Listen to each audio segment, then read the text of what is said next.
यसु मसीह के ज़िंदा जलाली बाबरकत नाम में आप सब कलाम हक और PMI TV देखने वाले नाज़रीन की खिदमत में सलाम। आइए मेरे अज़ीज़ों, आज फिर एक मरतबा कलाम मुक़द्दस के गहरे भेदों को समझने और सीखने के लिए अपने आप को खुदा के ज़ूर पेश करते हैं।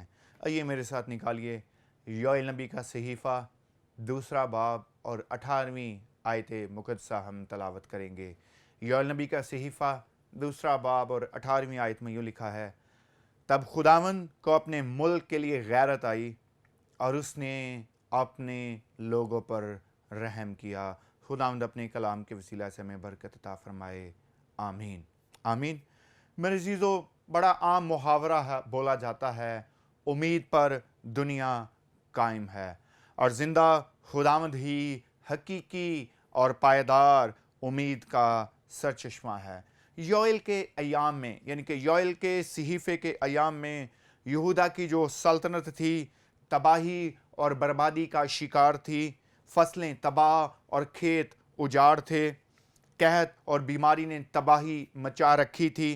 टिड्डी दल और उसकी हौल नाकी जो थी हर जगह पर वाज़े नज़र आ रही थी। मगर ऐसी ख़राब और तबाहकुन सूरत हाल में भी ज़िंदा खुदा उम्मीद और तसल्ली का पैगाम अपने लोगों को देते हुए नज़र आता है। आइए मिलकर इस बात को हम सीखने की कोशिश करते हैं। जो आयत मुक़द्दसा हमने तलावत की है वहाँ पर क्या लिखा है, तब खुदावंद को अपने मुल्क के लिए गैरत आई।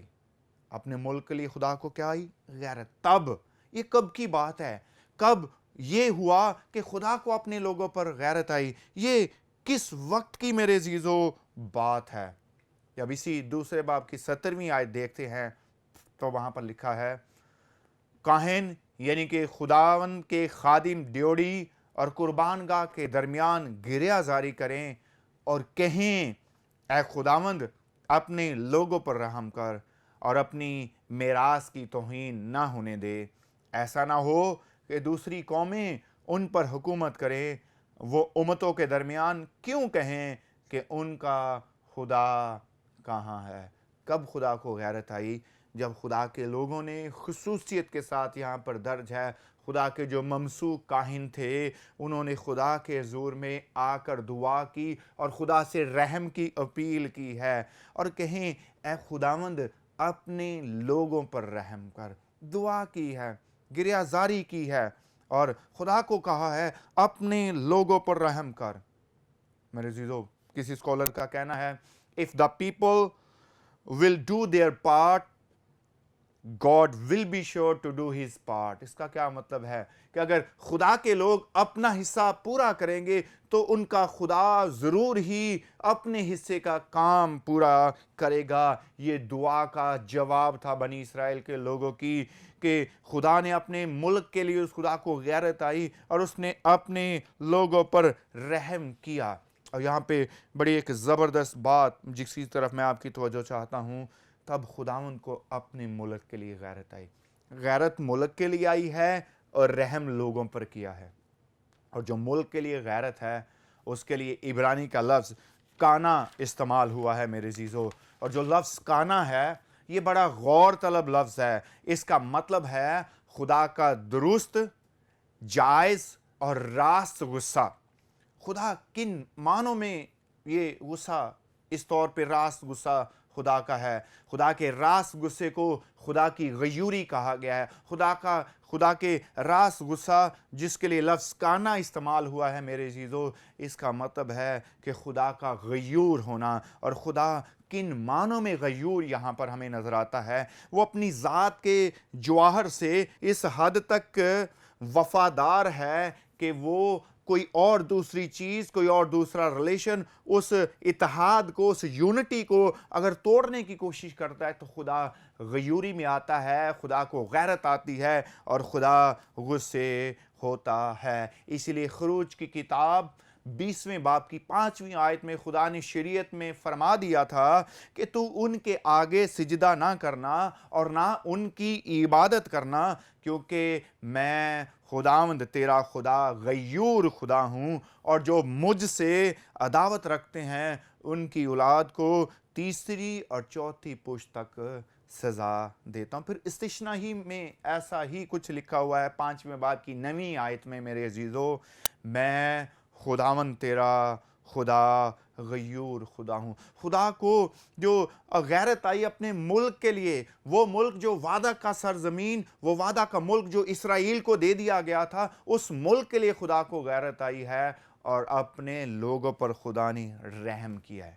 اور یہاں پر اس آیت مقدسہ میں خدا کا رحم بھی میرے عزیزو بڑا غور طلب لفظ ہے، اور اس نے اپنے لوگوں پر رحم کیا۔ لفظ رحم بڑا غور طلب ہے۔ اس کے لیے جو عبرانی زبان کا لفظ استعمال ہوا ہے قومل، اس کا مطلب ہے have compassion on to spare، پٹی، ترس کھانا، رحم سے بھرے ہوئے ہونا۔ اور خروج کی کتاب میں ہمیں واضح ایک رحم کی زبردست تصویر ملتی ہے 2 باب کی 6 آیت میں، اور اگر 2 باب کی شروع ہی سے پڑھیں تو ہمیں ایک واقعہ نظر آتا ہے، اور خصوصیت کے ساتھ 6 آیت میں ہمیں ایک خاتون جو شاہی خاندان کی ہے، ایک چھوٹے بچے پر رحم کرتی ہوئی ہمیں نظر آتی ہے۔ اسے اس بچے پر رحم آتا ہے۔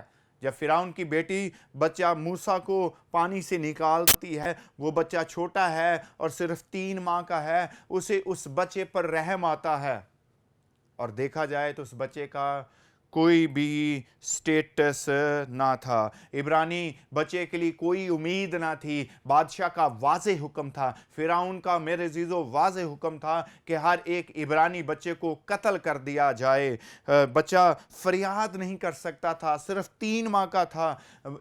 جو یہودی بچے تھے اس وقت مصر میں، ان کا کوئی قومی معیار نہ تھا، معاشرتی حیثیت نہ تھی، کیونکہ یہودی اس وقت غلام تھے۔ بنی اسرائیل لوگ جب مصر میں تھے تو بھی اس عورت نے جو فرعون کی بیٹی ہے، اس نے بچے موسیٰ پر رحم کیا۔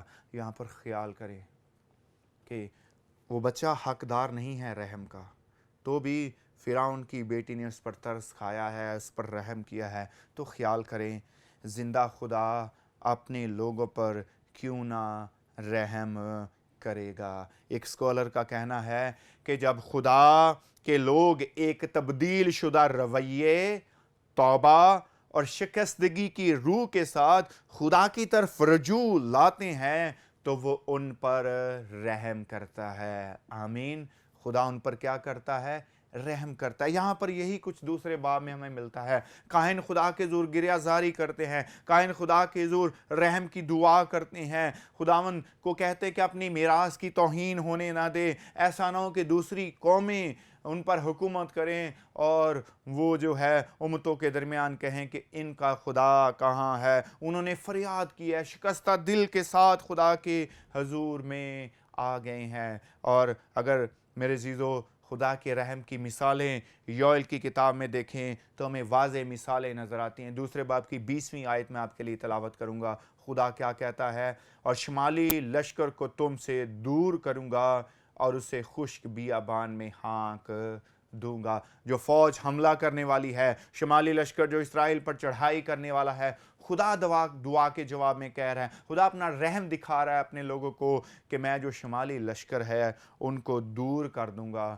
اور یسایہ 10ویں باب کی 12ویں آیت میں لکھا ہے، لیکن یوں ہوگا کہ جب خداوند کوئے سیون پر اور یروشلیم میں اپنا سب کام کر چکے گا، تب وہ فرماتا ہے میں شاہ اسور کو اس کے گستاخ دل کے ثمرہ کی اور اس کی بلند نظری اور گمنڈ کی سزا دوں گا۔ پھر دوسری مثال ہمیں 2 باب کی 22ویں آیت میں ملتی ہے، وہاں پہ لکھا ہے اے دشتی جانوروں ہراساں نہ ہو، کیونکہ بیابان کی چراگاہ سبز ہوتی ہے اور درخت اپنا پھل لاتے ہیں۔ کیسی خوبصورت خدا کے رحم کی عملی تصویر ہمیں نظر آتی ہے۔ جب فصلیں اس سے پیشتر ٹڈی دل نے کھا لی تھیں، درخت اجاڑ ہو چکے تھے، ویران ہو چکے تھے، فصلیں تباہ ہو چکی تھی، بیابان کی جو چراگاہیں تھی سونی تھی، جانوروں کے لیے چارہ موجود نہ تھا، لیکن خدا کہہ رہا ہے کہ اے جانوروں پریشان نہ ہو، دشتی جانوروں پریشان نہ ہو،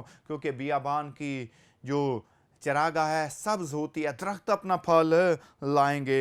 फिर दूसरे बाब की 23वीं आयत में आपके लिए तिलावत करता हूँ, वहाँ पे क्या लिखा है, पस ए बनी सयोन खुश हो और खुदावंद अपने खुदा में शादमानी करो, क्योंकि वो तुमको पहली बरसात एतदाल से बख्शेगा, वही तुम्हारे लिए बारिश यानी पहली और पिछली बरसात बर वक्त भेजेगा। यहाँ पर हमें बर वक्त बारिश की नवीद नजर आती है। खुदा कह रहा है कि वक्त पर बारिश बरसाएगा, ना हद से ज़्यादा कि वो पानी वो बरसात ज़हमत बन जाए, ना बहुत कम कि उनकी ज़रूरत पूरी ना हो। खुदा उनको कैसी खूबसूरत अमली रहम की नवीद देते हुए नज़र आता है मेरे अज़ीज़ों। जब और ज़्यादा आगे बढ़ते हैं, योएल दूसरे बाब की 25वीं आयत में आपके लिए पढ़ता हूँ, तो वहाँ पे क्या लिखा है, और उन बरसों का हासिल जो मेरी तुम्हारे खिलाफ भेजी हुई फौज मिल्ख निगल गई और खाकर चट कर गई, तुमको वापस दूंगा। कैसा मेरा और आपका खुदा है, जब कोई इंसान उसके ज़ूर शिकस्ता दिल के साथ आता है तो वो कहता है कि नुकसान की भरपाई कर देगा। जो नुकसान पेशतर हो चुका है टिड्डी दल के सबब से, उसकी खुदा भरपाई करने की बात करता है। मेरे अज़ीज़ों, दूसरी बात देखते हैं कि खुदा के रहम के साथ जब रुजू करते हैं तो क्या फ़ायदा हमें हासिल होता है। दूसरे बाब की 23वीं आयत में आपके लिए पढ़ता हूँ, वहाँ पे क्या लिखा है कि खुदा की तमजीद की बात है, पस ए बनी सयून खुश हो और खुदावंद अपने खुदा में शादमानी करो। खुदा की तमजीद करने की ज़रूरत है कि जब खुदा हम पर रहम करता है, हम पर फजल करता है, तरस खाता है, हमें बचा लेता है, हमें छुड़ा लेता है, तो ज़रूर है कि मैं और आप उसकी तमजीद करें, उसकी हम्द करें। दूसरे बाब की 19वीं आयत पढ़ते हैं, वहाँ पे क्या बात हमें नज़र आती है, फिर खुदावंद ने अपने लोगों से फरमाया, मैं तुमको अनाज और नई मैं और तेल अता फरमाऊँगा और तुम उनसे सेर होगे और मैं फिर तुमको कौमों में रुसवा ना करूँगा। यहाँ पे हमें तसल्ली और रूहानी फैज़ याबी मिलती है। खुदा ज़रूरतों को पूरा करता हुआ नज़र आता है। जब मैं और आप खुदा की रहम की तरफ रुजू लाते हैं तो खुदा हमारी ज़रूरियात का ख्याल रखता है, खुदा हमारे लिए मुहैया करता है, खुदा हमारे लिए खुराक देता है। इसीलिए दूसरा तवारीख 7वें बाब की 14वीं आयत में मेरे अज़ीज़ों लिखा हुआ है, तो मैं आसमान पर से सुनकर उनका गुनाह मुआफ़ करूँगा और उनके मुल्क को बहाल कर दूँगा। आमीन। मेरे अज़ीज़ों, कैसी खूबसूरत और बाबरकत बात मेरे और आपके लिए है कि मैं और आप जब भी खुदा से दूर जाते हैं तो शिकस्ता दिल, शिकस्ता रूह के साथ जब खुदा के रहम के तालिब होते हैं, उसके हुज़ूर आ जाते हैं, तो वो अपने लोगों पर रहम करता है। मेरे और आपके लिए मेरे अज़ीज़ों, खुदा के गयूर और होने और रहम का क्या मतलब है। अगर मेरे और आपके हालात जिस्मानी या रूहानी लिहाज से योएल के ज़माने की तरह हैं, तो आइए उसके हुज़ूर तौबा करें और रूह की शिकस्तगी के साथ वफ़ादारी से उसके साथ चलते जाएं। हमें खुदा के हुज़ूर देखें कि अब इन दिनों जब मैं और आप मुल्क पाकिस्तान में ज़िंदगी बसर कर रहे हैं, मेरे और आपके हालात कैसे हैं, हमारे ख़ानदानी हालात कैसे हैं, हमारी कलीसियाई हालात कैसे हैं, जिस्मानी तौर पर कैसे हालात हैं, रूहानी तौर पर हमारे हालात कैसे हैं। क्या हमें ज़रूरत है खुदा के ज़रूर शिकस्तगी इख्तियार करने की, तो ज़रूर शिकस्तगी इख्तियार करने की ज़रूरत है। बनी इसराइल के इस वक्त योएल के सहीफ़े की तरह खुदा के ज़रूर रहम की इल्तिजा करने की ज़रूरत है। जब इन दिनों हम सुन रहे हैं कि बारिशें हमारे पड़ोसी मुल्क में नुकसान पहुंचा रही हैं, इन दिनों पाकिस्तान के मुख्तलिफ़ इलाक़ों में भी बारिशें हो रही हैं, तो क्या हमें अपने मुल्क के लिए रहम की दुआ करने की ज़रूरत नहीं है? यकीनन ज़रूरत है। हमें अपने ख़ानदानों के लिए खुदा का रहम मांगने की ज़रूरत है। हमें अपनी अज़दवाजी ज़िंदगी के अंदर खुदा का रहम मांगने की ज़रूरत है। हमें अपनी कलीसियाओं के लिए खुदा के रहम के लिए दुआ करने की ज़रूरत है। रोमियो 9वें बाब की 16वीं आयत में बड़ी खूबसूरत बात मेरे अज़ीज़ों लिखी है। वो क्या बात है? बस ये ना इरादा करने वाले पर मुनहसर है, ना दौड़ धूप करने वाले पर, बल्कि रहम करने वाले खुदा पर। इसका क्या मतलब है मेरे अज़ीज़ों? मेरे अज़ीज़ों, मैं और आप खुदा के ज़ोर शिकस्ता दिली से के साथ तौबा करके दिल और रूह की तैयारी के साथ खुदा के ज़ुर रहम की दुआ कर सकते हैं, और रहम की दुआ हमें करनी भी चाहिए। लेकिन हमारा काम फ़कत क्या है? खुदा के ज़ुर आना, उसके ज़ुर गिरियाज़ारी करना, उसके कलाम से रहनुमाई पाकर अपने आप को उसके ज़ुर में पानी की मानद उड़ेलना, रहम की इल्तिजा करना, तौबा करके एक दूसरे के लिए शफ़ायत करना। लेकिन तो भी जो हमारा काम है हमने करना है, लेकिन जो रहम करने वाले का काम है उसकी मर्ज़ी है। इसीलिए रोमियो के ख़त में पौलुस रसूल कलीसिया को लिखते हैं, बस ये ना इरादा करने वाले पर मुनसर है, ना दौड़ धूप करने वाले पर, बल्कि रहम करने वाले खुदा पर। आइए मैं और आप लगातार अपनी अपनी कलीसियाओं के लिए दुआ करते रहें, लगातार अपने मुल्क पाकिस्तान और अपने शहर फैसलाबाद के लिए दुआ करते रहें, लगातार एक दूसरे के लिए दुआ करते रहें, लगातार हम कलामी हक और PMI TV के लिए दुआ करते रहें, दीगर जितने चैनल्स के वसीला से खिदमत गुजारी का काम हो रहा है उनके लिए लगातार दुआ करते रहें। हम अपना हिस्सा अदा करें। रहम करना खुदा की मर्ज़ी है, वो वक्त पर रहम करेगा और वो हमें ज़रूर बहाल करेगा। जब मैं और आप उस रहीम खुदा के ज़ुर में आकर रहम के लिए इल्तिजा करते हैं तो हमारी दुआओं को सुनता है। आए हम लगातार और हर रोज़ अपने ज़िंदा और वफ़ादार खुदा के रहम के तालिब हों। वो फ़िरौन की बेटी ने बच्चे मूसा पर रहम किया, उसको बच्चे की शायद खूबसूरती देखकर, शायद बच्चे की स्माइल देखकर उस पर रहम आ गया, लेकिन फ़िरौन की बेटी से कहीं बढ़कर हकीकी रहम मुझे और आपको यीशु मसीह में नज़र आता है। मसीह के वसीला से हम पर रहम हुआ है कि जब हम गुनहगार ही थे तो मसीह हमारी खातिर मसलूब हो गया। हमारे बचने की कोई उम्मीद ना थी, हमारे लिए कोई कफ़ारा देने को तैयार ना था, मगर खुदा बाप ने अपने बेटे में होकर, मसीह में होकर के उसने हम पर बड़ा रहम किया है, और आज भी वो मुझे और आपको अपने रहम के फैज़ से रोक नहीं रखता,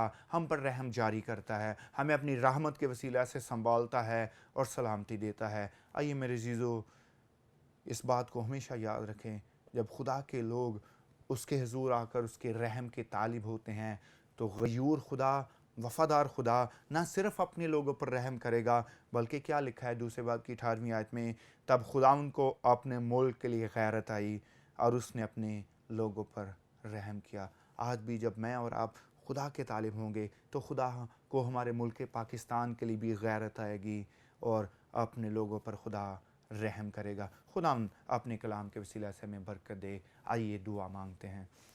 खुदावंद हमारे आसमानी बाप, हम तेरा शुक्र, तेरी तारीफ़ करते हैं।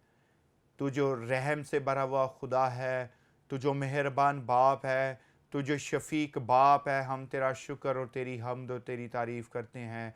हम तेरी हुज़ूरी में ए खुदावंद लश्करों के खुदा अपनी तमाम कलीसियाओं को पेश करते हैं, अपने तमाम हम ईमान ख़ानदानों को तेरी हुज़ूरी में पेश करते हैं। अपने लोगों पर रहम कर, अपने लोगों को बहाल कर, तमाम कलीसियाओं पर रहम कर। ए खुदावंद PMI TV के लिए तेरी रहमत को, तेरे रहम को यीशु मसीह नासरी के नाम से चाहते हैं। ख़ासकर हम अपने मुल्क पाकिस्तान के लिए तेरे रहम को मांगते हैं, तेरी बहाल करने वाले हाथ को मांगते हैं। हमारे मुल्क की सरहदों की हिफाजत कर, ख़ासकर इन दिनों मानसून की बारिशों की तबाही से ए खुदा तो हमारे मुल्क के शहरों को, देहात को, गाँव को महफूज रख, ताकि तेरा नाम जलाल पाता जाए। तेरी सलामती और तेरी रहमत का तजर्बा तेरे लोग खुदावंद कलाम मुक़द्दस को सुनने और सीखने के वसीला से करते जाएं और तेरा नाम इज़्ज़त और जलाल पाता जाए। इसी तरह खुदावंद दुआ करते हैं आलमगीर कलीसिया की बरकत के लिए, बहाली के लिए दुआ करते हैं। रूहुल कुद्दस की कुदरत के वसीला से आलमगीर कलीसिया भी और ज़्यादा मसीह की मानिंद होती जाए और तेरे रहम का प्रचार सारी दुनिया में करती जाए। हम तेरा शुक्र और तेरी तारीफ़ करते हैं, मसीह हमारे खुदावंद के वसीले से मांगते हैं, आमीन। जी खुदावंद आपको बरकत दे। लगातार कलाम हक और PMI TV देखते रहें। खुदावंद आपके साथ हो, आमीन।